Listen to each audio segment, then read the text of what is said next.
Bose model for hydrogen and hydrogen like atoms. इसमें एक चीज़ ध्यान देने की है कि जो इसने मॉडल दिया है ये वो हाइड्रोजन या हाइड्रोजन जैसे एटम्स के लिए दिया, आयंस के लिए दिया है, ठीक है। लिखो Bose model is for hydrogen and hydrogen like one electron species, hydrogen like one electron species, bracket में लिख लेना हाइड्रोजेनिक स्पीशीज। हाइड्रोजेनिक कहीं पे पूछ सकता है हाइड्रोजेनिक स्पीशीज कौन सी होती है, जो कि एक इलेक्ट्रॉन सिस्टम होता है, न्यूक्लियस में उसके कितने भी प्रोटॉन्स हो डजंट मैटर, लेकिन उसके बाहर एक ही इलेक्ट्रॉन होगा, ठीक है।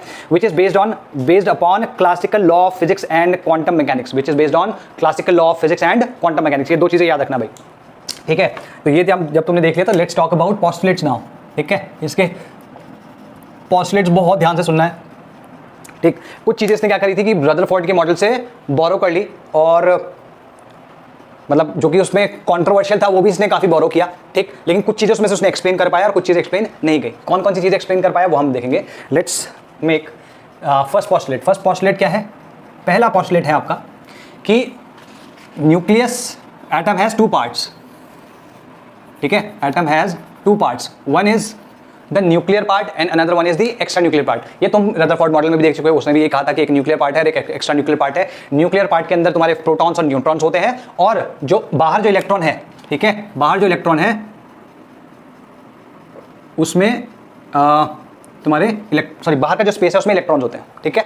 और electrons are revolving around the nucleus, ठीक है। तो इसमें लिख लो atom has two parts, yeah, atom is composed of two parts. First is nuclear part and the next one is extra nuclear part, ठीक है। तो nuclear part में लिखो it is that part of the atom which contains protons and neutrons, और bracket में लिख लेना it is called nucleus, ठीक है, it is called nucleus। हालांकि जो ये मॉडल है ये 1913 में 1913 में आया था, और जो न्यूट्रॉन की डिस्कवरी हुई थी वो 1931 में हुई थी। तो ये जो न्यूट्रॉन इसमें एग्जिस्ट करता है ये मैं लिखवा रहा हूँ, या बुक्स में इस तरीके से दिया है, बोर ने ये नहीं बोला था, बट क्योंकि न्यूक्लियस के हमें पता है कि न्यूक्लियस में प्रोटॉन एंड न्यूट्रॉन दोनों होता है, तो हम इसको अभी से ऐसे बता रहे हैं, ठीक है जी। नेक्स्ट लिखो the extra nuclear part contains the electron, और सेकेंड पॉइंट लिखना कि the electron moves in circular orbit around the nucleus, ठीक है जी। अच्छा, अब इसके ऊपर जो अट्रैक्टिव फोर्स लग रहा होगा, ठीक है, इस इलेक्ट्रॉन के ऊपर अट्रैक्टिव फोर्स लग रहा होगा, इलेक्ट्रोस्टैटिक फोर्स होगा, और इसके ऊपर एक सेंट्रीफ्यूगल फोर्स लग रहा होगा, ठीक है। ये ध्यान रखना। तो इसमें लिख लो the attractive force acting on the electron is electrostatic in nature, the attractive force acting on the electron is electrostatic in nature, and the force acting away from the center is the centrifugal force. Force acting away from the center is centrifugal force. Physics में देखोगे centrifugal force इसके equal आता है, और अगर physics का ही दूसरा लें तो Q1 Q2 upon R square, ठीक है, considering that this distance is R, ठीक है। अब इस पे ज्यादा और कुछ करने की जरूरत नहीं, बस ये ध्यान रखना है कि ये ऑर्बिट जो होगा वो सर्कुलर ऑर्बिट होगा, electron will B revolving around it. अब तुम बोलोगे सर ये तो रदरफोर्ड ने भी बोला था, ये इसने इसको लेके कौन सा बड़ा तीर मार दिया, ठीक है। तो थोड़ा सा संयम रखो, पेशेंस रखो, अपने आप समझ में आएगा। ये चीज़ उसने एक्सप्लेन नहीं करी कि ऐसा क्यों होगा कि सर्कुलर ऑर्बिट में ही एग्जिस्ट करेगा, लेकिन उसने एक चीज़ कही कि जिन सर्कुलर ऑर्बिट में इलेक्ट्रॉन रहेगा वो उनकी एनर्जी चेंज नहीं होगी, इलेक्ट्रॉन की एनर्जी उसमें चेंज नहीं होगी। Why he did not tell, लेकिन उसने एक पोस्टुलेट दिया, वो पोस्टुलेट भी मैं लिखवाता हूँ। तो पहली चीज़ें लिख ली, ठीक है जी। नेक्स्ट लिखो, ठीक है, क्लोज सर्कुलर ऑर्बिट लिखना है इसको, क्लोज्ड सर्कुलर ऑर्बिट, ठीक है, या फिर शेल, इसको शेल भी कहते हैं भाई, क्लोज सर्कुलर ऑर्बिट और शेल, ठीक है। ये फर्स्ट पोस्टुलेट हो गया। सेकंड पोस्टुलेट लिखो, the orbits, these closed circular orbits are called stationary orbits, ठीक है, ब्रैकेट में लिख लेना orbits where the energy of the electron does not change with the time। stationary orbit में लिख लेना orbits that the energy those orbits whose energy does not change with time, ठीक है, that's stationary orbit। उसमें लिखो there are infinite such orbits possible around the nucleus,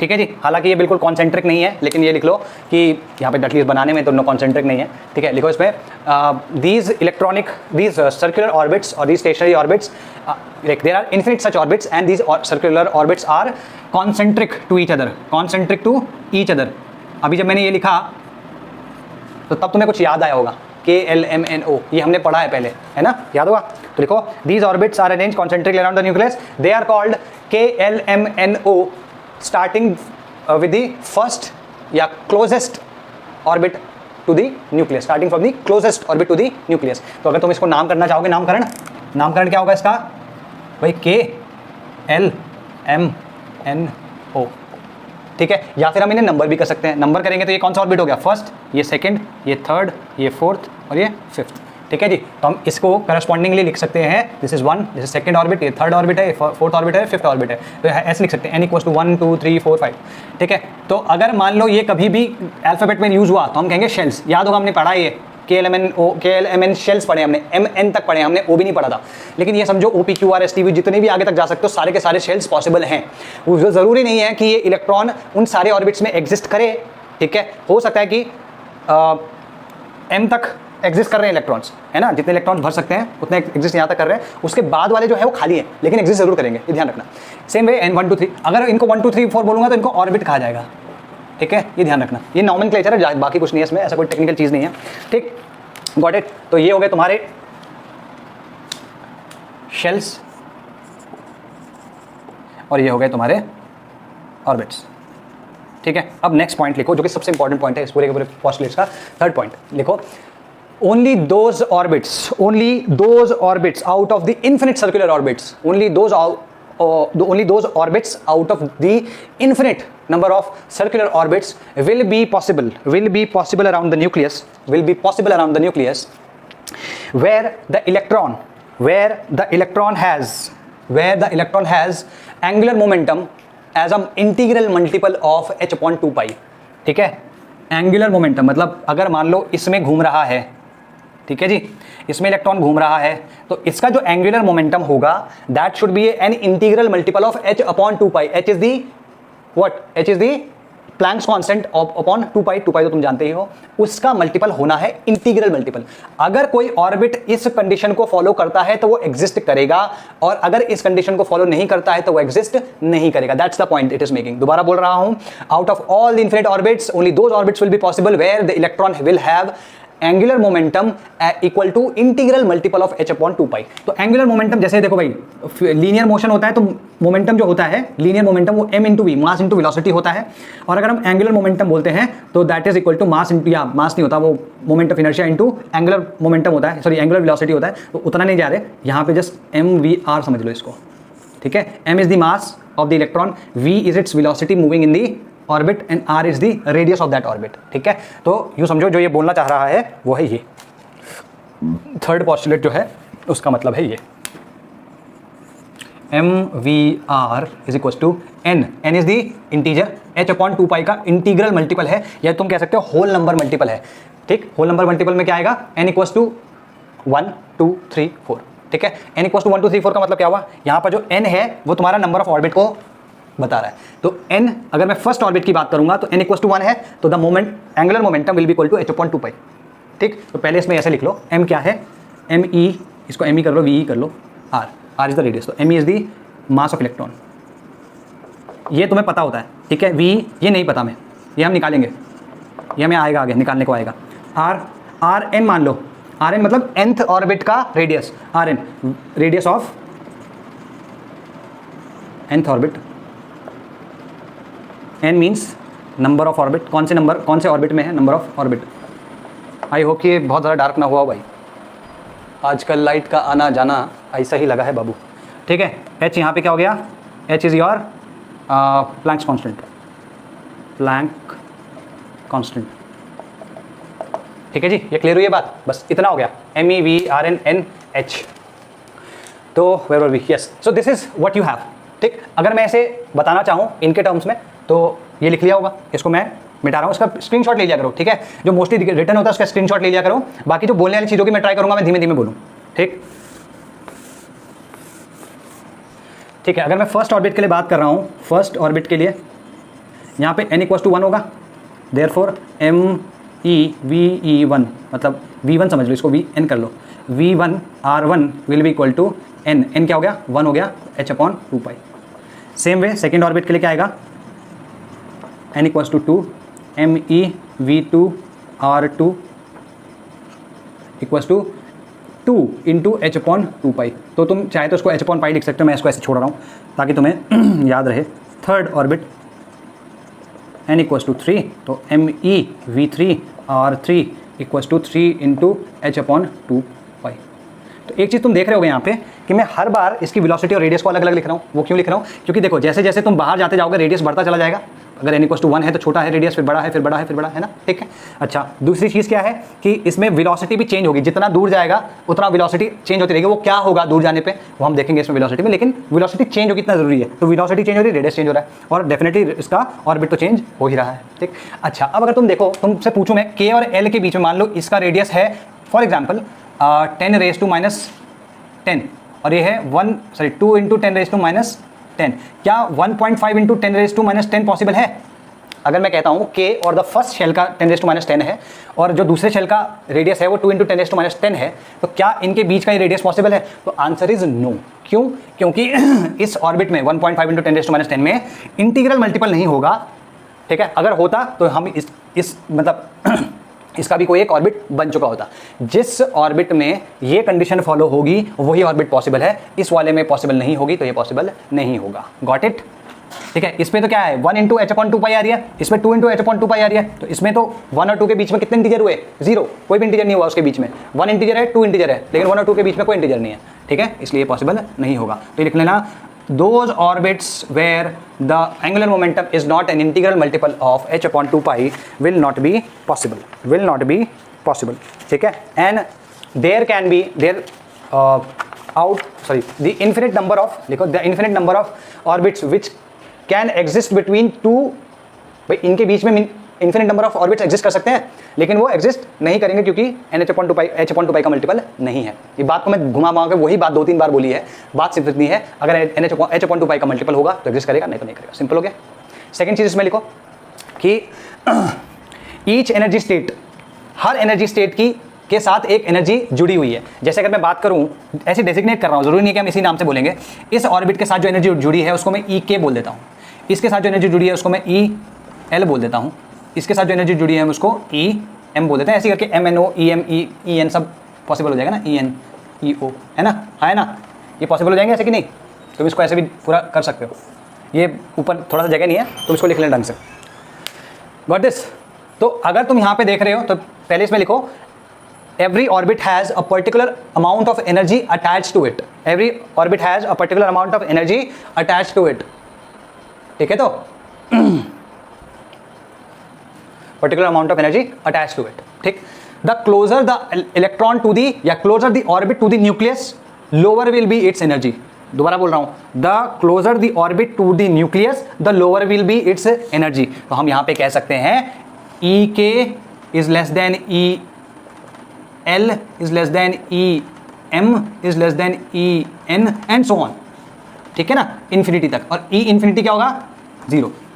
infinity क्या हो जाएगा? 0। इसका मतलब क्या हुआ? The electron has gone out of the influence of the nucleus. अगर इलेक्ट्रॉन न्यूक्लियस की इन्फ्लुएंस से दूर चला गया है तो सिस्टम ही नहीं बचा, एटम ही नहीं बचा, एक न्यूक्लियस अलग हो गया, इलेक्ट्रॉन अलग हो गया, तो इनके बीच में अब कोई एनर्जी बची ही नहीं, तो एनर्जी क्या हो गई? 0। Got this?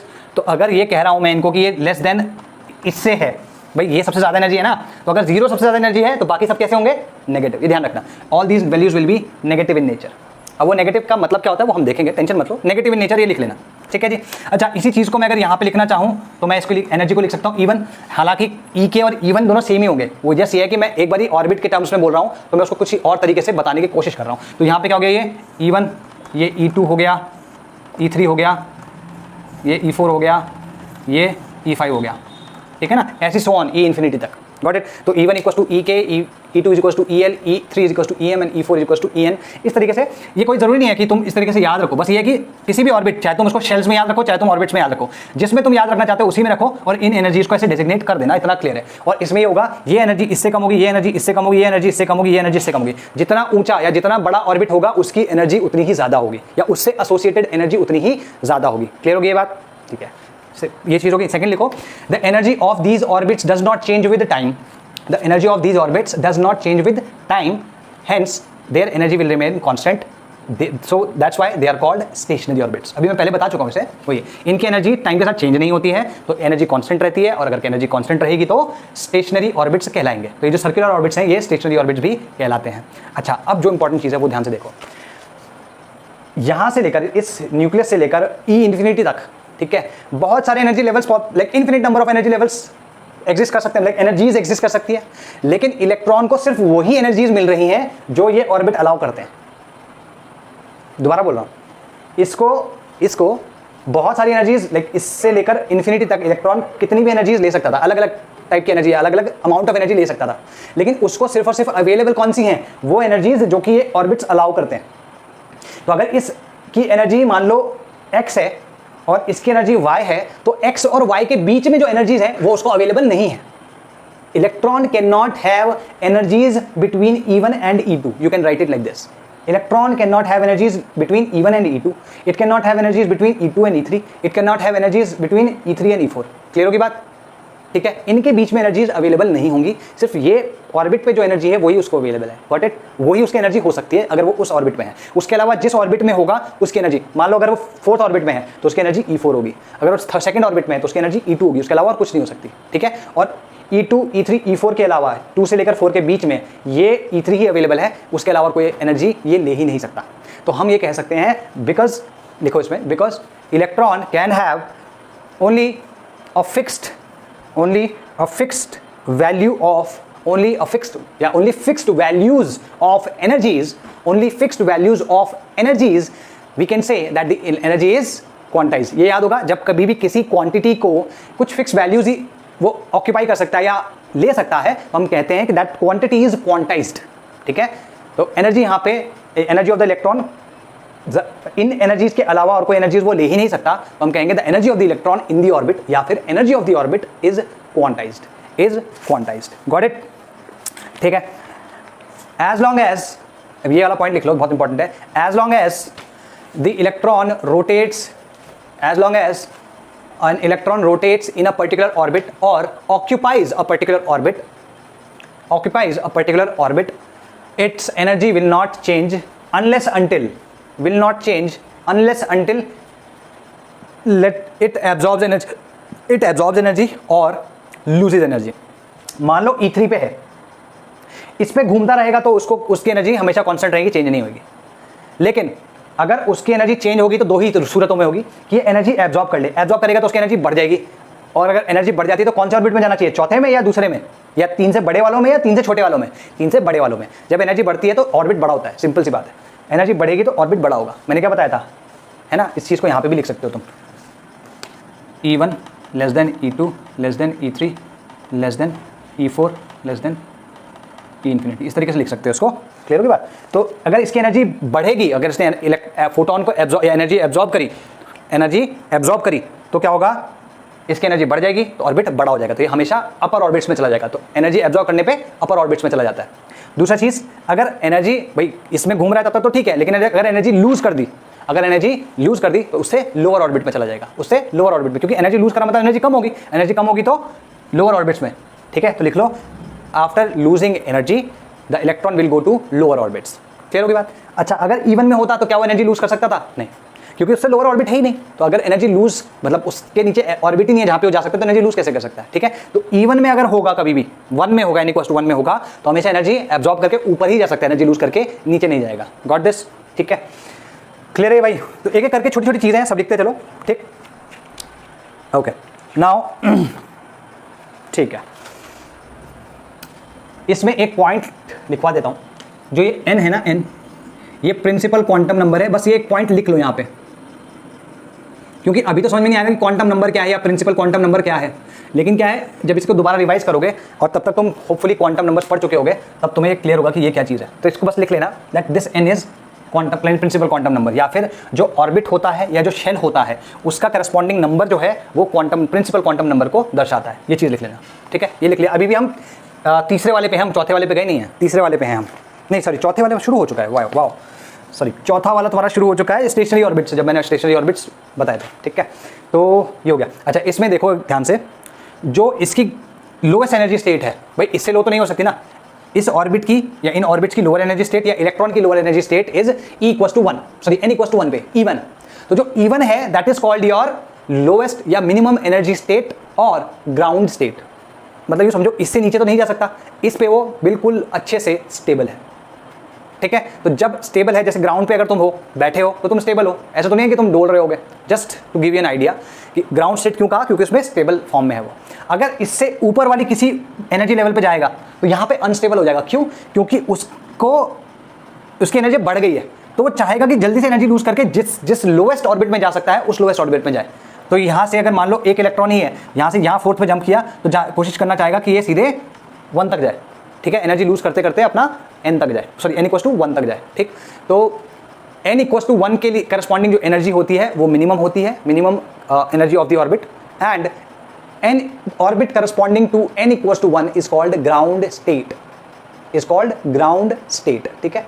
इसके ऊपर जितने भी हैं, इसके ऊपर जितने भी हैं, ये सारे के सारे क्या हैं? एक्साइटेड स्टेट्स, ठीक है। तो लिखो next point, any orbit other than or above ground state, other than or above ground state will be called excited state, will be called excited state. Got this? Will be called excited state. Clear है?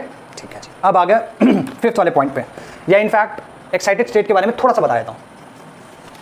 ये 4th point था तुम्हारा जिसमें हमने काफ़ी देर तक बात करी। 4th पॉइंट में क्या है? Excited state. एक्साइटेड स्टेट जैसे E1, ये किसके करस्पॉन्डिंग है? n=1 के, तो ये तो तुम्हारी ग्राउंड स्टेट हो गई, ठीक है जी। अभी E=2 है, E=3 है, E4 है, ये n=2 के लिए है, ये n=3 के लिए है, n=4 के लिए है। तो ये कौन सी होगी? ये भी एक्साइटेड स्टेट है, ये भी एक्साइटेड स्टेट है, ये भी एक्साइटेड स्टेट है। क्लियर होगी बात? लेकिन अब इनको कैसे डिफरेंशिएट करेंगे? हम इसको कहेंगे फर्स्ट एक्साइटेड स्टेट। भाई n=1 से नेक्स्ट लेवल कौन सा है? n=2, तो वो फर्स्ट एक्साइटेड स्टेट हो गई, ठीक। ये सेकंड एक्साइटेड स्टेट है और ये थर्ड एक्साइटेड स्टेट है। मतलब ये ध्यान रखना, जिस भी एक्साइटेड स्टेट की हम बात करें, लेट्स से आई से कि 7th excited state, what will be n=then n=8 होगा। यहाँ पे फर्स्ट एक्साइटेड स्टेट है n=2 है, यहाँ सेकंड एक्साइटेड स्टेट है n=3 है, यहाँ थर्ड है ये 4 है, 4 होगा तो ये 5th हो जाएगा। मतलब जो ऑर्बिट है उससे एक कम एक्साइटेड स्टेट रहेगी, तो n=8 है तो वहाँ पे 7th एक्साइटेड स्टेट है, ठीक है, या उल्टा वाइस वर्सा जैसे भी देखना चाहो। Got it? तो ये ध्यान रखने वाली चीज़ है। इस तरीके से तुम्हारे क्वेश्चन आते हैं जिसमें वो बोलेगा इलेक्ट्रॉन तुम्हारा 5th एक्साइटेड स्टेट में है, तो 5th एक्साइटेड स्टेट का मतलब क्या हुआ? That it is at in the 6th orbit, n=6 है वहाँ पे। Got it? चलो जी, ये हो गए तुम्हारे 4th पॉइंट। अब 5th पॉइंट में लिखो द एनर्जी ऑफ यही समझो, the energy of the electron will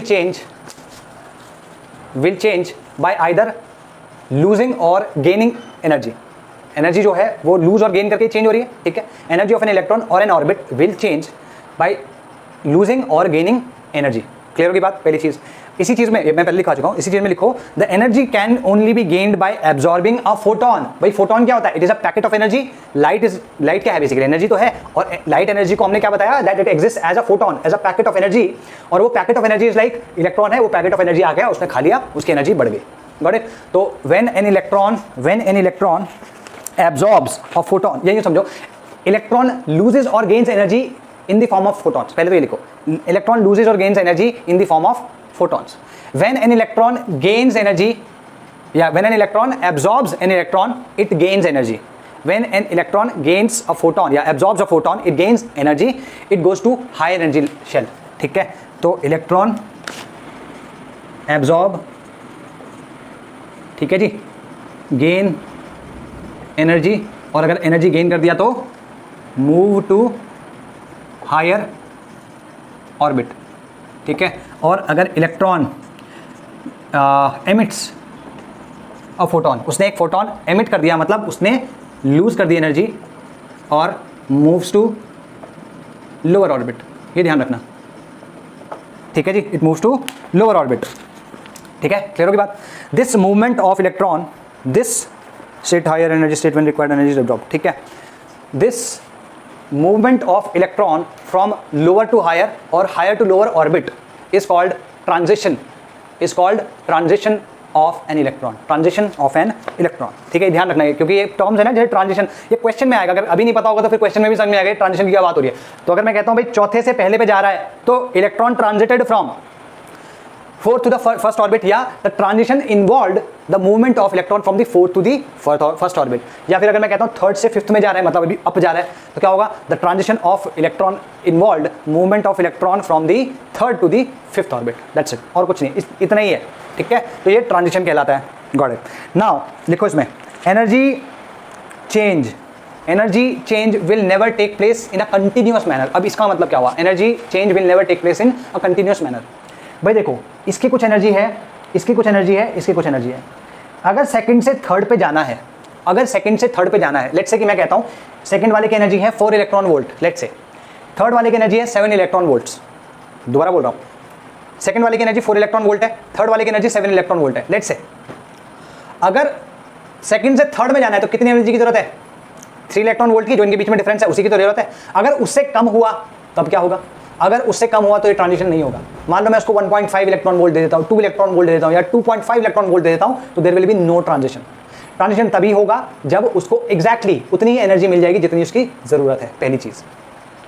दूसरी चीज कि इसमें क्या बोला इसने, इसके और इसके 2 और 3 के बीच में जो एनर्जी है वो कंटिन्यूअस मैनर, मतलब जो एनर्जी चेंज होगा कंटिन्यूअस मैनर में नहीं होगा। तो यहाँ पे क्या है, इन दोनों के बीच की जो एनर्जी वो फिक्स है ना। हम इसको थोड़ी सी और, लाइक जैसे कि ये 4 इलेक्ट्रॉन वोल्ट बताई थी, मैं इसको थोड़ी सी एनर्जी देता हूँ, 4.1 इलेक्ट्रॉन वोल्ट कर देता हूँ इसकी एनर्जी को। Will anything happen, no. तो कंटिन्यूअस मैनर में कभी नहीं होगी, हमेशा स्टेप वाइज मैनर में होगी, स्टेप मैनर में होगी या क्वांटाइज्ड मैनर में होगी। Got it? ठीक है, ठीक है। अब लिखो, द इलेक्ट्रॉन, ये बहुत इंपॉर्टेंट पार्ट है, the electron when supplied with energy, electron when supplied with suitable energy will jump to a higher energy level and will stay there momentarily, instantaneously, मतलब 10⁻⁸, 10⁻⁹ सेकंड्स के लिए वो उस स्टेट में रहता है, और जैसे ही उसको मौका मिलता है वो नीचे आ जाता है। तो जब उसने एनर्जी एब्जॉर्ब करी, लेट्स से E1 से उसने एनर्जी एब्जॉर्ब करी डेल्टा E, और वो E3 पे चला गया या E2 पे चला गया, लेट्स से, ठीक है। तो जैसे ही E2 पे गया, इंस्टेंटेनियसली वहां पे रहेगा और फिर से वापस फर्स्ट ऑर्बिट पे आ जाएगा बाय लूजिंग दिस एनर्जी। पहले तो गेन थी, अब लूज हो गई। Got it? और मैंने क्या बताया था, एनर्जी गेन और लूज का किस फॉर्म में करेगा, in the forms of photons only. ठीक है, तो लेट्स से अब जरा एनर्जी डिफरेंसेस की बात कर लेते हैं। लेट्स से कि 2 एनर्जी लेवल है, ठीक है, 2 एनर्जी लेवल है। मैं इसे इस तरीके से लिख रहा हूँ, एक एनर्जी लेवल है En1 और एक एनर्जी लेवल है En2। ये केस मैं ले रहा हूँ किसका, ये केस मैं किसका ले रहा हूँ कि अगर ये लोअर है या N1 is lower than N2, ये केस है, तो इसमें क्या होगा, ये एनर्जी ज़्यादा होगी, ये कम होगी। तो अगर मैं कहूँगा कि इससे इसमें जाने के लिए कितनी एनर्जी की जरूरत थी, तो जो इन दोनों के बीच में एनर्जी का डिफरेंस था वो, ठीक है। Therefore delta E will be equal to, for this transition delta E will be equal to En2 minus En1। ठीक है जी। अब जब ये एनर्जी इसने एब्जॉर्ब करी होगी तो किसी फोटोन को एब्जॉर्ब करके करी होगी। फोटोन की फ्रीक्वेंसी भी होती है, लेट्स से कि फोटोन की फ्रीक्वेंसी न्यू है, तो जो ये एनर्जी है जो कि इसे मिली वो कैसे मिली, in the form of a photon. ठीक है, that means we can say energy of a photon is h nu. भाई एनर्जी फोटोन की फॉर्म में तो मिली, तो फोटोन की एनर्जी कितनी होती है, h न्यू। तो h nu will be equal to En2 minus En1। ठीक है, तो अगर मैं इसकी न्यू जानना चाहूँ तो कैसे जानूंगा, En2 minus En1 upon h। ठीक है कि नहीं है? तो ये एक फॉर्मूला हो गया तुम्हारा। मान लो कि मैं इसे कहता कि यार ये मेरे पास लैम्डा है, मतलब वेवलेंथ है मेरे पास फ्रीक्वेंसी नहीं है, या मुझे वेवलेंथ जाननी है, मेरे को फ्रीक्वेंसी नहीं जाननी, तो मैं क्या करूँगा, I can use this formula hc upon lambda is equal to En2 minus En1। ठीक है, और लैम्डा क्या जाएगा फिर यहाँ पे, lambda will be equal to hc upon En2 minus En1।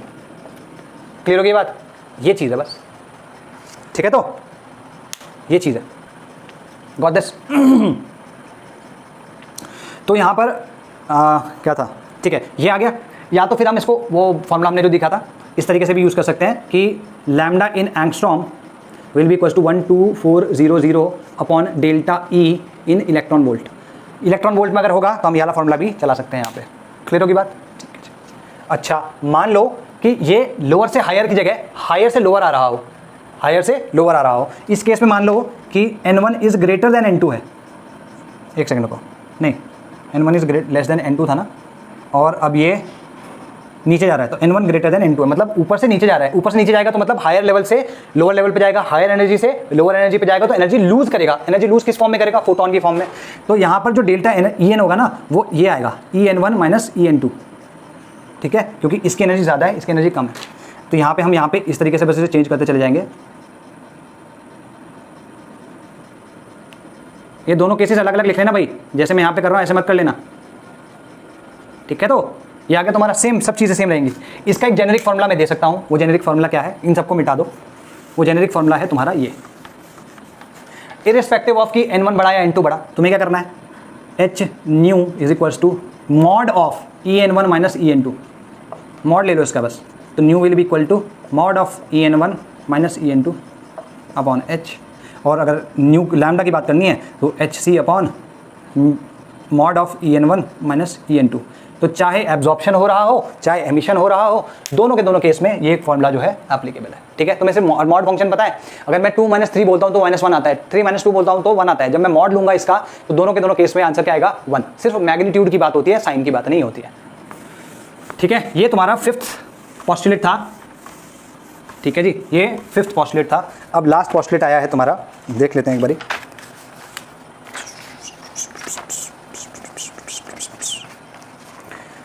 Suitable energy लिखवा चुका हूँ, if amount of energy given to the energy. अच्छा, एक चीज़ और लिख लेते हैं, ठीक है। तो एमिटेड एब्जॉर्ब वाला सब समझ में आया कि नहीं आया? एक बार लिखवा देता हूँ।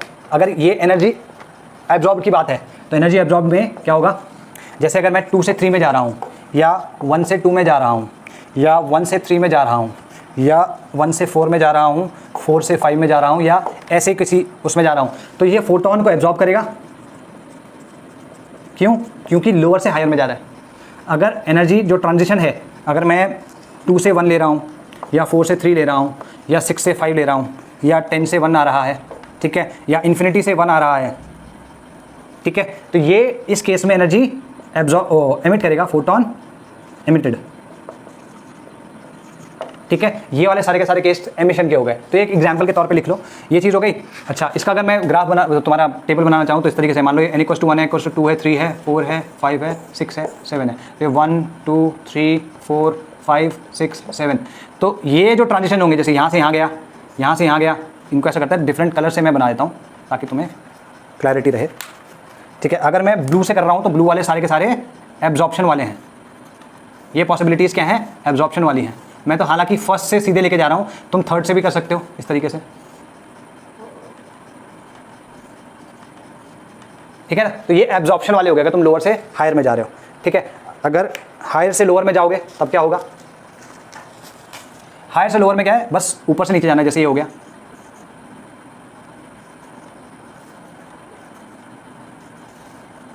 ठीक है। तो इस तरीके से जो भी ट्रांजिशंस होंगे वो लोअर जाने वाले होंगे। अब एक इंपॉर्टेंट चीज़ है इस पॉस्टुलेट की, वो लिखवा देते हैं, फिर उसके बाद लास्ट पॉस्टुलेट लिखेंगे। वो ये है कि मान लो उसको इतनी एनर्जी फर्स्ट ऑर्बिट में है, मान लो उसे इतनी एनर्जी मिल जाए कि वो लास्ट ऑर्बिट E=∞ पे चला जाए, तो उसमें क्या होगा? वो इन्फ्लुएंस ऑफ द न्यूक्लियस से बाहर चला गया, न्यूक्लियस की इन्फ्लुएंस से बाहर चला गया। ये एनर्जी उसकी क्या कहलाएगी? आयनाइजेशन एनर्जी, ठीक है। तो लिखो, if enough amount of energy is given to the electron, if enough amount of energy is given to the electron by absorption of photon, by absorption of photon to reach E infinity, to reach E infinity, it will get out of the influence of the nucleus, it will get out of the influence of the nucleus. The electron then will come out of the atom, the electron will then come out of the atom, and this energy will be called its ionization energy, this energy will be called its ionization energy, ठीक है जी। Converted to, ठीक है। मान लो एक और case, अगर मान लो मैंने उसे एनर्जी जो पिछले केस में दी उससे ज़्यादा energy they the, let's say 10 electron volt चाहिए उसको E इन्फिनिटी तक पहुंचने के लिए, E1 पे है और उसे 10 इलेक्ट्रॉन वोल्ट चाहिए E इन्फिनिटी तक पहुंचने के लिए, मैंने उसे 12 इलेक्ट्रॉन वोल्ट दे दिया, तब क्या होगा? तब ये होगा कि भैया आयनाइजेशन एनर्जी के लिए जो एनर्जी, जिस ट्रांजिशन के लिए एनर्जी जो चाहिए थी वो तो उसने यूज़ कर लेनी है, 10 इलेक्ट्रॉन वोल्ट उसने यूज़ कर लिया। उसके बाद अगर जो एनर्जी बचती है वो उसकी काइनेटिक एनर्जी में कन्वर्ट हो जाएगी, ठीक है। तो लिखो, if energy more than in the above case is given to it, if energy more than in the above case is given to it, then the amount required for the electron to go out of the atom, for the electron to go out of the atom will be utilized, plus the remaining energy will be reflected, the remaining energy will be reflected as the kinetic energy of the electron. जो उसको बाहर जाने के लिए energy चाहिए थी वो तो उसने यूज कर लेनी है, तो 12 में से 10 चाहिए थी, 10 तो उसने यूज कर ली, 2 बची, 2 electron will be its kinetic energy. Clear होगी बात, ध्यान रहेगा, ठीक है। अच्छा अब लिखो energy lower than the ionization energy, यही समझो अगर ई इंफिनिटी से जाने के लिए जो एनर्जी चाहिए उससे कम एनर्जी होगी तो उसकी कुछ फिक्स वैल्यूज हो सकती है। तो लिखो एनर्जी इज लेसर देन, वो पहली लाइन काटो, लिखो उसको energy is lesser than the ionization energy, energy is lesser than the ionization energy that are required for transitions, can have certain fixed values only, ठीक है जी। but if energy is greater than ionization energy, then the transition energy can have any value। जैसे अगर 0 से लेकर 10 तक 10 उसको 10 electron volt चाहिए ना, 0 से लेकर 10 इलेक्ट्रॉन वोल्ट तक तुम्हें कोई एनर्जी दी जाएगी, तो जरूरी नहीं है कि ट्रांजिशन हो। क्यों? क्योंकि ट्रांजिशन होने के लिए एग्जैक्टली उतनी ही एनर्जी चाहिए जितनी दोनों लेवल्स के बीच में एनर्जी डिफरेंस है। लेकिन अगर मैं 10 इलेक्ट्रॉन वोल्ट से ज़्यादा देता हूँ, जैसे मैं कहता हूँ 10.1 दिया तो भी वो it will go out of the nucleus, 10.2 बोलूंगा तो भी it will go out of the nucleus, 10.15 बोलूंगा तो भी it will go out of the nucleus, क्योंकि 10 तो उसको मिनिमम रिक्वायर्ड है। उसके बाद जितनी भी एनर्जी है that can be continuous, that will be reflected as the kinetic energy of the electron. मतलब यहां से लेकर इन्फिनिटी तक तो इसकी कोई एनर्जी ट्रांजिशन की कोई फिक्स वैल्यू ही हो सकती है, उसके बाद उसकी कोई भी वैल्यू हो सकती है। 10 के बाद 11 हो सकती है, 12 हो सकती है, 13 हो सकती है, 14 हो सकती है, 13.5 हो सकती है, 11.25 हो सकती है, कुछ भी हो सकती है, ठीक है। ये सारी की सारी वैल्यूज आ सकती हैं। तो एक बार उसने आयनाइजेशन एनर्जी से ज़्यादा एनर्जी वाला फोटोन ले लिया तो वो कोई सा भी एनर्जी, बहुत कंफ्यूजिंग हो रहा होगा, दोबारा से बोल देते हैं। इस E=1 से E=इन्फिनिटी के बीच में कुछ fixed amount of energy he absorb कर सकता है, लेकिन अगर उस अमाउंट ऑफ एनर्जी से ज़्यादा एनर्जी एब्जॉर्ब हो रही है तो it will go out of the nucleus, और उसके बाद अगर एक बार न्यूक्लियस की इन्फ्लुएंस से ज़्यादा बाहर निकलने लायक उसके पास एनर्जी है तो वो एनर्जी कुछ भी हो सकती है। और 10 अगर मिनिमम एनर्जी है तो 10 से ज़्यादा और 10.1, 10.2, 10.3 कुछ भी एनर्जी हो सकती है, उसमें कोई क्वांटाइजेशन ऑफ एनर्जी नहीं लगेगा। I hope it is clear, ठीक है। कभी कभी ये चीज़ें थोड़ी कंफ्यूजिंग हो जाती हैं, कोई प्रॉब्लम नहीं है। If you don't understand do let me know. कहाँ थे हम? Got this. तो ये हो गया तुम्हारा 5th पॉस्टुलेट। 6th पॉस्टुलेट क्या है? 6th पॉस्टुलेट इस पर डिपेंडेंट है।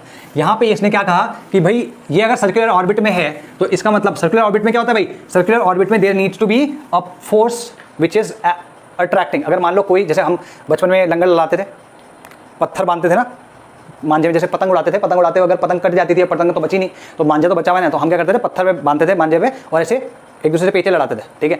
एनीवे, तो उसमें क्या होता था कि तुमने पत्थर बांधा तो पत्थर बांध के हम ना ऐसे घुमाते थे, तो it use to follow a circular path, है ना, it use to follow a circular path.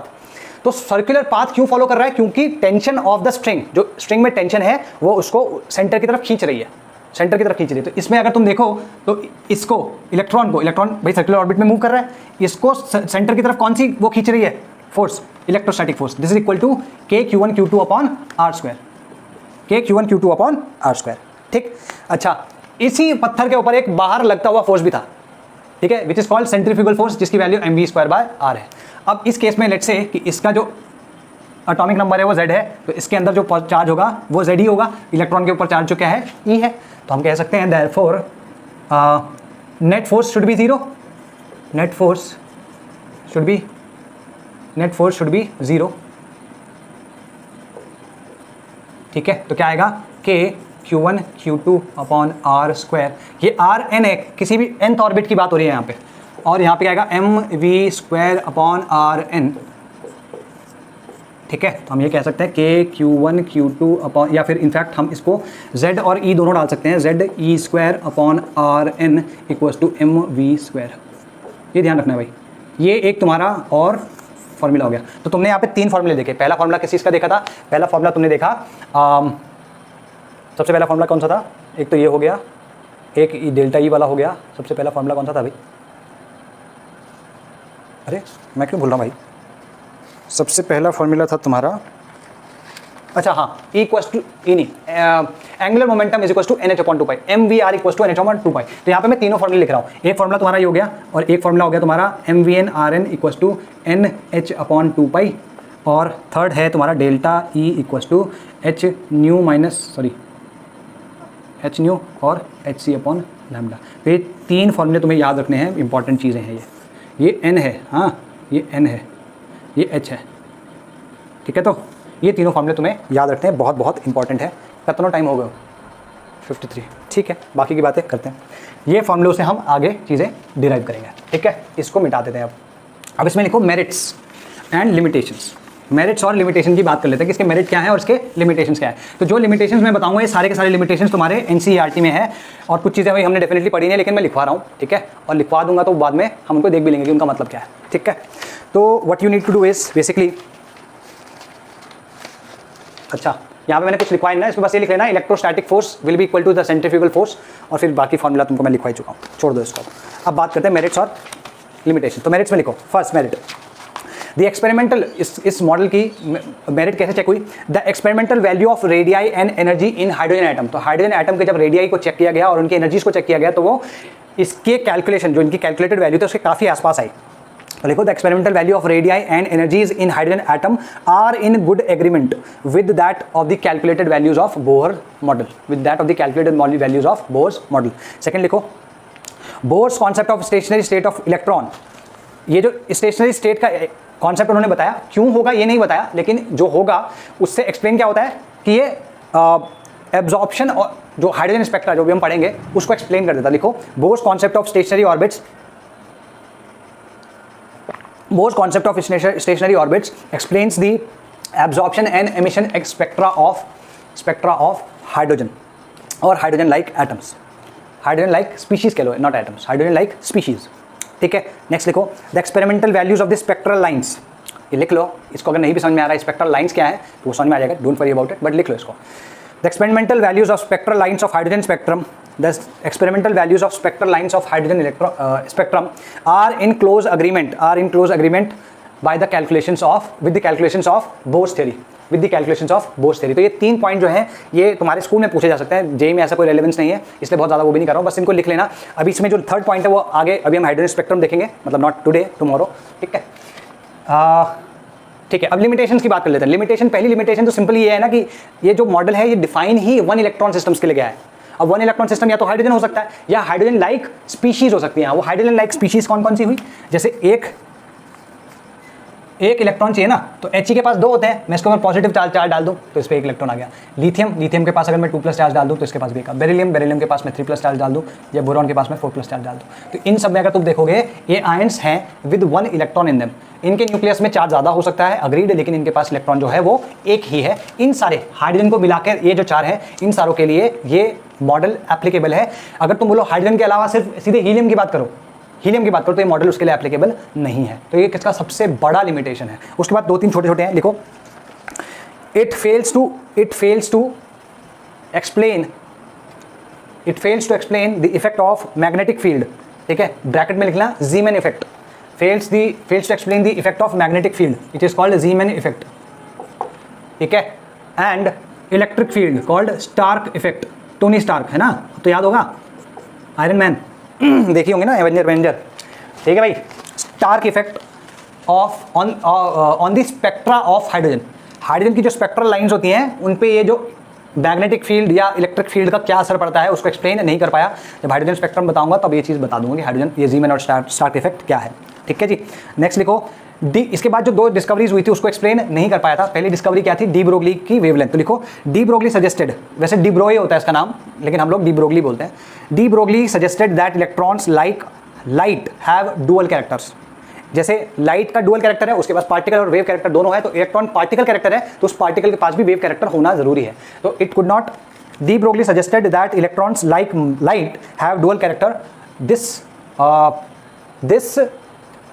क्या कहते हैं इसको, this factor was not taken into account by Bohr. This factor was not taken into account by Bohr, ठीक है, ये लिख लो। और थर्ड और लास्ट लिखना कि Heisenberg's uncertainty principle says that the that any subatomic particles position and velocity or momentum, velocity और momentum दोनों में से कोई सा भी लिख सकते हो, position या exact position and momentum. Heisenberg uncertainty principle says that any subatomic particles exact position or momentum cannot be determined with precision simultaneously. Bohr's model could not explain that. जैसे अगर तुम देखो, हम यहाँ पे वेलोसिटी भी इसकी निकाल लेंगे और इसका रेडियस ये कितना दूर है इलेक्ट्रॉन्स न्यूक्लियस से वो भी हम निकाल लेंगे. तो हमने प्रिसाइसली पोजीशन भी निकाल ली और प्रिसाइसली वेलोसिटी भी निकाल ली. ये हाइजेनबर्ग अनसर्टेनिटी प्रिंसिपल के हिसाब से गलत है. तो इस वजह से ये मॉडल जो है इसमें इसकी लिमिटेशन थी बेसिकली कि उसको एक्सप्लेन नहीं कर पाया था. ठीक है, तो लिख लिया. अब लिखो calculations of the Bohr's atom. आज हम सिर्फ और सिर्फ रेडियस की बात करेंगे. We will not calculate anything else. ठीक है जी. ठीक है, तो हमारे पास यहाँ पे कैलकुलेशन में तीन ही चीज होती है. Radius of the electron in a particular orbit, velocity of that electron in that orbit and energy of that electron in that orbit. ये तीन चीजें होती है. तो रेडियस, वेलोसिटी एंड एनर्जी.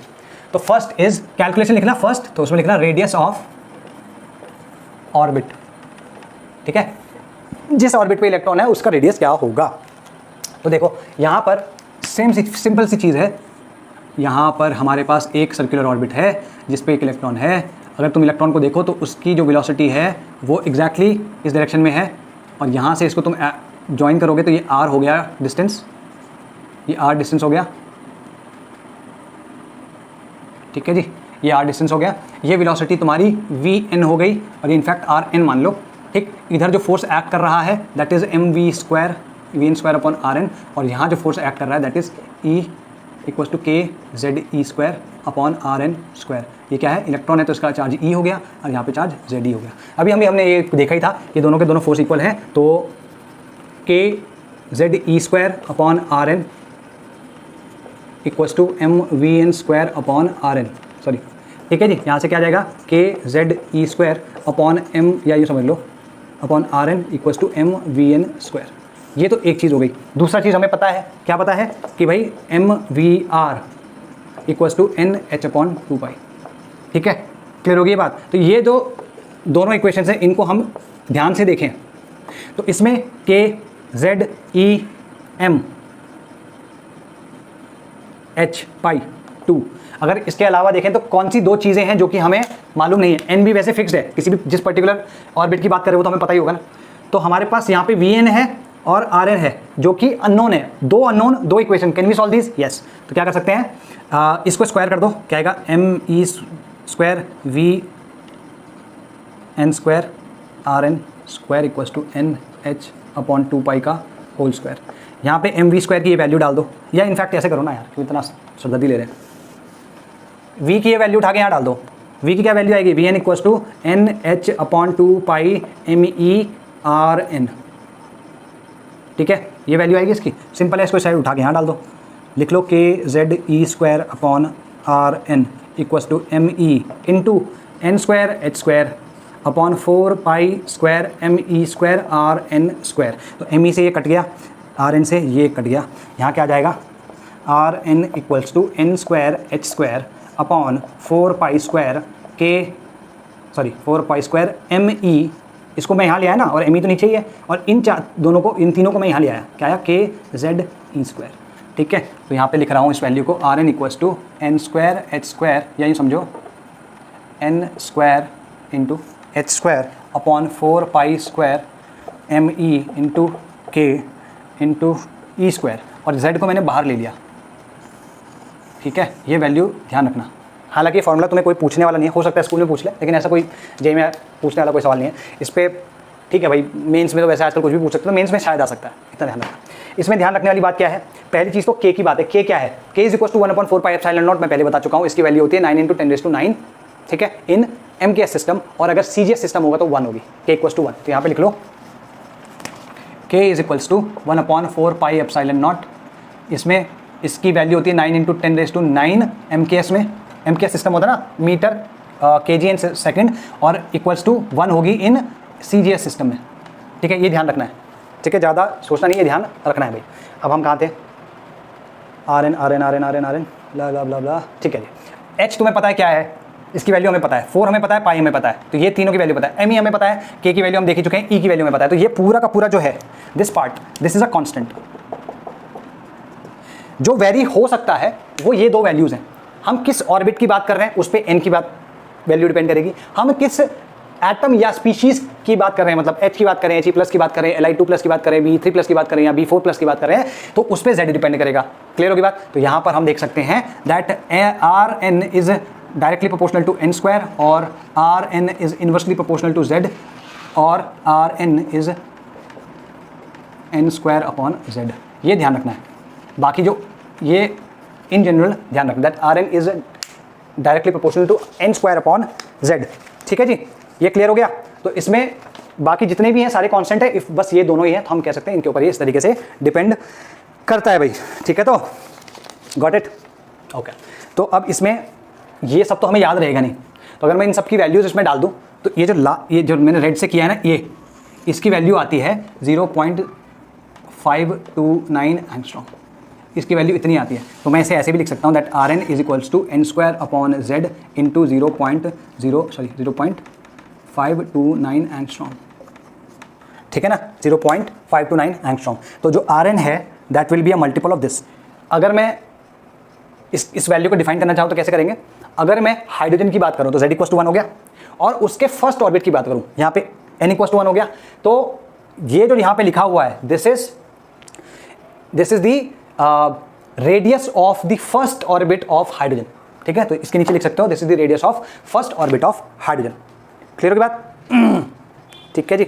तो अब यहाँ पे क्या है कि हम यहाँ पे छोटी छोटी चीज़ें या छोटे छोटे सवाल कर सकते हैं और इस चीज़ के ऊपर देख सकते हैं। ठीक है, तो अगर मान लो मैं कहता हूँ हाइड्रोजन की बात है, चलो ऐसा करते हैं, क्वेश्चन में लेते हैं, कैलकुलेट दी, लिखो question, calculate the radius of first second third and fourth Bohr orbit, first second third and fourth Bohr orbit of hydrogen. Hydrogen equals to Z equals to 1 हो गया, तो R1 इक्वल्स टू क्या आएगा भाई?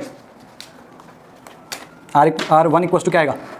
1 into 0.529 angstrom. अच्छा, R2 कितना आएगा? इस Z तो 1 हो चुका है, ये हो जाएगा 4 इंटू, अच्छा R3 कितना आ जाएगा?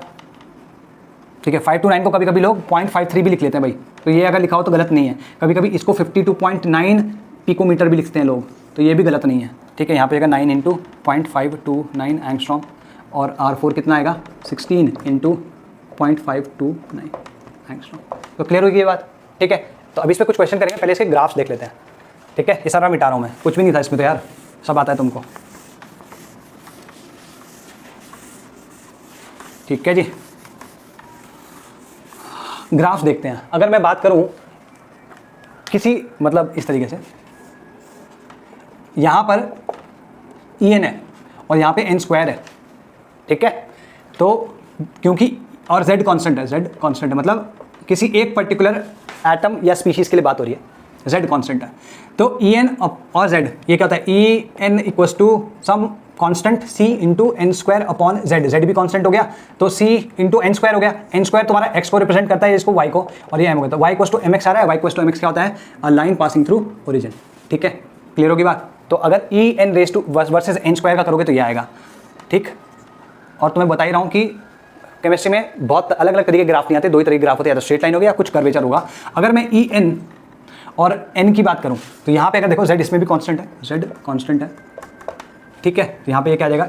En is equals to CN square, और n जो है x एक्सिस पे तो ये x स्क्वायर आ जाएगा, ऐसे आ जाएगा y equals to ax square. This is parabola. ये तो किसकी होगी? स्ट्रेट लाइन की, ये होगी पैराबोला की। हालांकि शायद अभी तक ना पढ़ा हो, तो पैराबोला क्या है? यहाँ 0 से स्टार्ट होगा और इस तरीके से तुम्हारा ग्राफ आ जाएगा। Got it? ठीक है जी, अब बात कर लेते हैं दूसरे की। ठीक है, यहाँ पर मान लो अब मैं बात कर रहा हूँ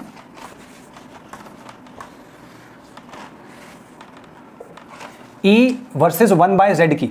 यहाँ पे n कांस्टेंट है, n को अगर मैं कांस्टेंट मानूं तो 1/z की क्या वैल्यू होगी? देखो, E is equal to some constant into N square upon z। अगर n भी कांस्टेंट हो गया तो मैं कह सकता हूँ a अपॉन z या a इंटू 1/z, है ना? ये मैं कह सकता हूँ। तो E represents y axis, 1/z represents x axis. तो क्या लिख सकता हूँ? y equals to mx। ये क्या हुआ है? स्ट्रेट लाइन की इक्वेशन पासिंग थ्रू ओरिजिन। ठीक है। अगर मान लो मैं ई एन वर्सेज जेड की बात करता हूँ, ठीक है, और एन यहाँ पे भी कांस्टेंट है, तो यहाँ पे अगर तुम देखो तो E equals to C by Z कुछ आएगा, मतलब ऊपर का तो कांस्टेंट है, नीचे ये है, तो तुम इसको इस तरीके से देख सकते हो दैट वाई अगर मैं इसको रखता हूँ सी अपॉन एक्स आ रहा है ये, है ना। तो मैंने रेक्टेंगुलर हाइपरबोला के बारे में बताया होगा। अगर मान लो कभी x into Y equals to constant होता है, जो कि यहाँ पे भी है x into Y equals to constant, तो इनका जो फॉर्मूला ग्राफ आएगा वो कुछ इस तरीके से आएगा, ध्यान रखना आज के बाद। हालांकि रेक्टेंगुलर हाइपरबोला अभी तक पढ़ा नहीं है तुमने, रेक्टेंगुलर हाइपरबोला ये तुमने पढ़ा नहीं है, लेकिन फिर भी बता रहा हूँ। इसका ग्राफ ऐसे समझो, अगर x बढ़ेगा तो y कम होगा ना, क्योंकि कांस्टेंट है। एक बढ़ेगा तो एक को कम होना पड़ेगा, अगर y बढ़ेगा तो x को कम होना पड़ेगा, अगर y बढ़ेगा तो x को कम होना पड़ेगा, ठीक है। सिंपल सा, इसको इस तरीके से याद रखो। ये तुम्हारे पास कुछ ग्राफ्स हो गए इसमें, got it. R N N square 1/z blah blah, ठीक है जी। अब एक आधा क्वेश्चन कर लेते हैं, ठीक है। इसमें calculate the circumference diameter and area of fourth orbit of BE3+ ion. एक आधा क्वेश्चन करके इसको निपटा देते हैं भाई। BE3+ आयन है, ठीक है, BE3+ आयन है, इसके फोर्थ ऑर्बिट का डाया, एरिया, सरकमफ्रेंस, ठीक है जी। अगर हमें R पता चल जाए तो सब चीज़ें पता चल जाएंगी, ठीक। B3+ फोर्थ ऑर्बिट है ना, तो हमें यहाँ पे n की वैल्यू दे दी है और z की वैल्यू दे दी है। क्या क्या है हियर, आंसर में लिखो n इक्वल्स टू 4 दिया है और z इक्वल्स टू 4 दिया है, therefore E equals to 0.529 into 4 का स्क्वायर अपॉन 4 आ गया, कितना आ गया ये 2.12 एंगस्ट्रॉम। बस ये तुम्हारा R आ चुका है, not E, R N. Oh sorry, मैं अभी तक E ही बता रहा था, सॉरी माय बैड। मैंने अभी तक जितने भी अभी फॉर्मूले ग्राफ बनाए वहाँ पे ई एन लिख रहा था, वो ई एन नहीं है, वो आर एन है, माय बैड। वो पूरा का पूरा उसमें ई एन नहीं है, आर एन है। चलो कोई बात नहीं, समझ में आ गया ना। जहाँ जहाँ मैंने ई एन लिखवाया है वो आर एन है। E N is the energy, E N से रिप्रेजेंट नहीं करते, we are talking about radius over here. तो R N equals to n square by Z into 0.0529, जिसको हम ए नॉट से भी रिप्रेजेंट करते हैं, ठीक है। और यार ए नॉट या आर नॉट से रिप्रेजेंट करते हैं। कहीं पे भी अगर मैंने ई एन लिख दिया हो या ई लिख दिया हो इस डेरिवेशन में, तो भाई उसको करेक्ट करके आर एन कर देना। ये तो बहुत ही बड़ा पंगा हो गया भाई। ये R4 है, ठीक है जी, इनफैक्ट R4 लिखते हैं इसको। R4 इक्वल्स टू ये है, तो डाया इक्वल्स टू क्या आएगा, dia equals to 2 into R4, circumference कितना आएगा 2 इंटू पाई इंटू R4, और एरिया कितना आ जाएगा पाई इंटू R4 का स्क्वायर, ठीक है। इसको करते रहना भाई। बाकी नेक्स्ट क्वेश्चन, इसमें किस किस तरीके के क्वेश्चन आते हो देखो। Radius of fourth Bohr orbit, radius of fourth, या ऐसे लिखते हैं, रेशो कैलकुलेट करने को बोल रहा है। रेशो किसका कैलकुलेट करने को बोल रहा है, BE3+ का थर्ड ऑर्बिट है, इसका रेडियस, और HE+ का सेकेंड ऑर्बिट है, इसका रेडियस। मान लो ये R1 है, ये R2 है, तो ये कह रहा है R1 अपॉन R2 निकालो। तो कुछ नहीं करना, हमें पता है Rn या R is directly proportional to n square upon z। तो पहले वाले में n स्क्वायर बाय z क्या है, n इज इक्वल टू 3 और z इक्वल्स टू 4। यहाँ पे n इक्वल्स टू 2 है, z इक्वल्स टू 2 है, तो यहाँ पे क्या आएगा 3 का स्क्वायर अपॉन 4 अपॉन, ठीक है, नीचे क्या जाएगा 2 का स्क्वायर अपॉन 2, ठीक है। यहाँ आएगा 9/4 अपॉन 2 इक्वल्स टू 9/8। तो R1 अपॉन या R1 is to R2 will be equal to 9:8, ठीक है, समझ में आ गया। अच्छा, सिमिलरली अगर तुमसे मैं पूछूं रेडियस ऑफ, अगर radius of fifth orbit Li2+ का, अगर Li2+ का फिफ्थ ऑर्बिट का रेडियस जो है वो x है, R5 इक्वल्स टू x, ठीक है जी, रेडियस।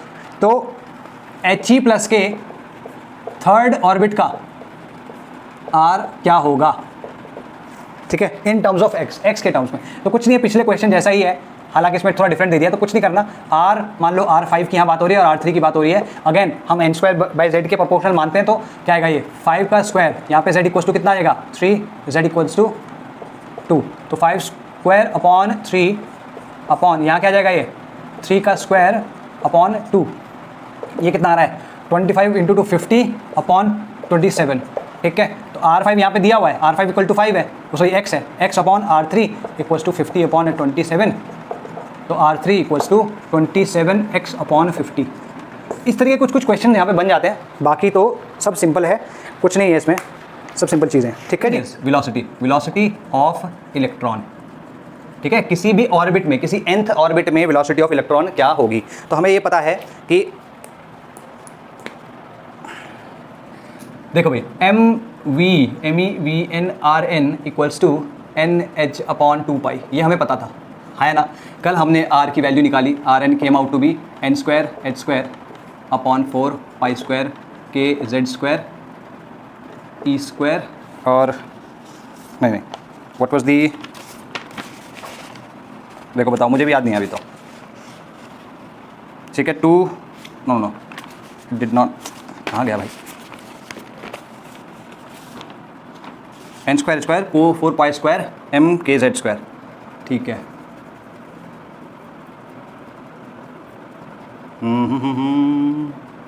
n²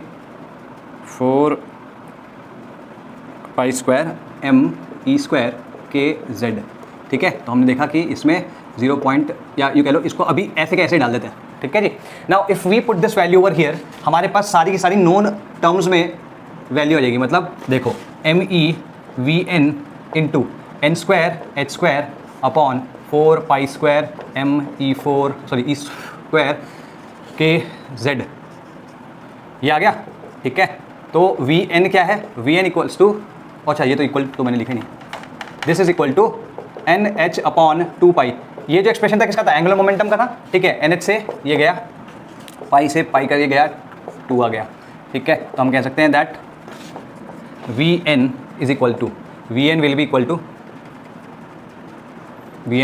टू 2π m, अच्छा me से तो me भी गया, ठीक है, e² kz/nh, ठीक है। तो 2π हो गया, me से me गया, e² आ गया kzh, ठीक है। तो हाँ जी, ये हो गया 33 34 35, right. So we have 2π kz/e²/nh, ठीक है जी। ये हमारी वेलोसिटी हो गई जी। अगर तुम इसको ध्यान से देखो तो इसको मैं इस तरीके से भी लिख सकता हूँ, 2π e² k/h इंटू z/n, ठीक है। तो we can say that Vn is directly proportional to z/n। z तुम्हें पता है क्या है और n तुम्हें पता है क्या है, ठीक है ना। n is the orbit. तो जिस ऑर्बिट में तुम देख रहे हो, जिस ऑर्बिट के वेलोसिटी की बात कर रहे हो, ऑर्बिट में जो इलेक्ट्रॉन है वो Vn n पे इस तरीके से डिपेंड कर रहा है, ठीक। अच्छा, अब इतना सारा एक्सप्रेशन याद करने की जरूरत नहीं है, इसका शॉर्ट फॉर्म है 2.18। Vn इज equals to 2.18 into 10⁻⁶ metres per second, यार आदर रुको, मीटर्स z/n मीटर पर सेकेंड, ठीक है। ये तुम्हारी वेलोसिटी आ गई जी, ठीक है। इसमें इसी वेलोसिटी में मैंने बहुत ज़्यादा कोई क्वेश्चन ऐसे देखे नहीं जेई में, लेकिन ऐसा नहीं है कि आज तक नहीं आया तो आगे भी नहीं आएगा, सिंपल सा है, लेकिन तुम्हें फॉर्मूला याद होना चाहिए, ठीक है। z/n पे डिपेंड करेगा, मीटर्स पर सेकेंड है, ठीक। तो अब मान लो मैं कुछ क्वेश्चन देता हूँ, let's say we have, I want you to calculate ये सारी की सारी वेलोसिटीज़, ठीक है। First is third orbit of Li2+ ion. अभी तक यहाँ पे हम जेनेरिक ले रहे थे, अभी मैंने तुम्हें इसमें ऑर्बिट भी दे दिया, ये n की वैल्यू हो गई, और यहाँ पे Li मतलब जो आयन है वो भी दे दिया, तो यहाँ z की वैल्यू ये आ गई, ठीक है। तो और दूसरा मैं तुमसे बोल रहा हूँ, सेम सिमिलर सा क्वेश्चन है, fifth excited state of Be3+ ion. इन दोनों क्वेश्चन को करते हैं। तो फर्स्ट क्वेश्चन में क्या है, थर्ड ऑर्बिट है तो n इक्वल टू क्या है 3 एंड z, अगर z इक्वल तो Li है तो z इक्वल टू भी 3 हो गया, therefore V3 for Li2+ will be equal to 2.18 into 10⁻⁶ metres per second into z क्या है 3 है भाई, z/n आएगा ना, ये भी 3 है तो ये कट गया, 2.18 इंटू 10⁻⁶ मीटर्स पर सेकेंड आ जाएगा, ठीक है। सेकंड क्वेश्चन क्या है, फिफ्थ एक्साइटेड स्टेट। मैंने कल बताया था, जैसे फर्स्ट ऑर्बिट होता है ना, उसको हम ग्राउंड स्टेट कहते हैं, ठीक है, 0 लेवल। और जो सेकंड स्टेट होती है, मतलब n equals to 2, that is called the first excited state. इसको अगर तुम्हें याद रखना है तो बिल्डिंग के बारे में जानते होगे, अगर किसी भी बिल्डिंग की बात करोगे, है ना, तो बिल्डिंग में जो बिल्कुल ग्राउंड पे फ्लोर होता है, हम वैसे तो वो फर्स्ट फ्लोर हुआ ना, लेकिन हम उसको ग्राउंड फ्लोर कहते हैं, ठीक है। और जो छत होती है, मतलब जो दूसरी मंजिल होती है, जिसको हिंदी में दूसरी मंजिल कहते हैं, वो तुम्हारा पहला माला होता है ना, फर्स्ट फ्लोर, फिर सेकंड फ्लोर, फिर थर्ड फ्लोर। अगर मैं बोलूँगा कि 14th फ्लोर, इसका मतलब 15वीं मंजिल होगी। सेम वे अगर तुम देखो तो इसमें n इक्वल्स टू, अगर फिफ्थ एक्साइटेड स्टेट बोल रहा है मतलब फिफ्थ फ्लोर की बात कर रहा है, मतलब n इक्वल्स टू 6 होना चाहिए, n इक्वल्स टू 6। तो जो भी एक्साइटेड स्टेट होती है उससे एक ज़्यादा नंबर तुम्हारा उसका n होता है। मैं 9th एक्साइटेड स्टेट बोलूँगा तो 10, n equals to 10 will be the shell number और the orbit number. Got it? तो n इक्वल्स टू 6 हो गया। अच्छा, और क्या बोला इसने, BE3+, b अगर 3+ है तो z इक्वल्स टू 4 आ गया। तो सिंपल है, V6 will be equal to, या for BE3+ will be equal to 2.18 into 10⁶ into z कितना है 4/6 दिट इज 2/3। अब इसे करके देख लो, 2 3, ये कितना आना चाहिए 0.7 और 8, इसको 3 मान लो, 0.73 इंटू 10 इंटू 2 है ना, तो 1.73 मतलब 7 to 2.5 14 है, 1.45 इंटू 10⁶ मीटर्स पर सेकेंड। ये तुम्हारा आंसर आना चाहिए। ठीक है, तो सिंपल सी चीज़ें यार, इसमें कुछ ऐसा है ही नहीं, मतलब कुछ दिमाग इतना फालतू लगाने का। ठीक है, छोटी छोटी चीज़ें जो कि हमें याद रखनी है। ठीक, बस हमें जो फॉर्मूला याद रखना है वो ये है 2.18 into 10⁶ metres per second into z/n। ठीक है, z/n। इसका एक्सप्रेशन हो सके तो याद कर लो, बेहतर रहेगा। ठीक, रेशो ऑफ, अब क्या पूछा है, जैसे कल क्वेश्चन थे वैसे ही है, ratio of fifth bore orbit of BE 3+ और third bore orbit of He+ ion. ठीक है, तो सिंपल सी बात है, इसके लिए n इक्वल्स टू 5 हो गया, इसके लिए n इक्वल्स टू 3 हो गया, इसके लिए z इक्वल्स टू 4 हो गया, इसके लिए z इक्वल्स टू 2 हो गया। अच्छा, अगर हम देखें तो Vn is directly proportional to z/n, तो Vn1 upon Vn2 will be equal to z/n of 1 upon z/n of 2। ठीक है, तो ये मान लो तुम्हारा फिफ्थ ऑर्बिट के लिए, ये थर्ड ऑर्बिट के लिए है, तो यहाँ पे z/n क्या आ जाएगा 4/5, यहाँ 4/5 हो गया। अच्छा, यहाँ पे क्या आ जाएगा, ये आ जाएगा 2/3। ठीक है, तो अगर मैं इसको लिखना चाहूँ तो क्या लिख लूँगा, 4 3 12, 4 into 3 upon 2 into 5 which is 2 6/5। ठीक है, तो बस तो रेशो आ गया सिंपल, और तो कुछ करने की ज़रूरत ही नहीं है। तो V5 इज़ टू V3, और ये किसके लिए है, ये BE3+ के लिए है, और ये किसके लिए है He+ के लिए। यहाँ पे क्या आएगा 6:5।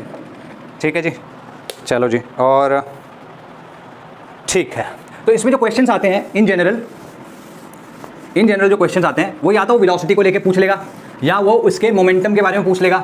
ठीक है, या तो उसके मोमेंटम के बारे में पूछ लेगा, या एंगुलर मोमेंटम के बारे में पूछ लेगा, या काइनेटिक एनर्जी के बारे में पूछ लेगा।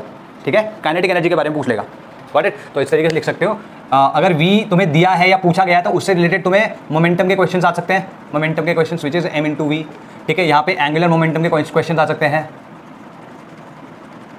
ठीक है, m into V into R, और यहाँ पर तुम्हें काइनेटिक एनर्जी के क्वेश्चन आ सकते हैं, काइनेटिक एनर्जी क्वेश्चन आ सकते हैं which is kinetic energy which is half mv²। ठीक है, ये आ गया तुम्हारा। ठीक, अब यहाँ पे एक चीज़ और लिख लेना, अभी आगे आएगा ये डी ब्रोगली वेवलेंथ भी कैलकुलेट करने को बोल सकता है। ठीक है, ये लिख लेना, अभी तुम्हें समझ में नहीं आएगा कि ये डी ब्रोगली वेवलेंथ क्या है, बट लिख लो अभी के लिए। Got it? De Broglie wavelength. Now let's move ahead. इसमें ग्राफ्स देख लेते हैं, ग्राफ्स क्या है भाई। देखो, तुमने देखा कि V is directly proportional to Z and V is inversely proportional to N, तो इन दोनों के रिगार्डिंग कैसे आएगा ग्राफ, V N और Z।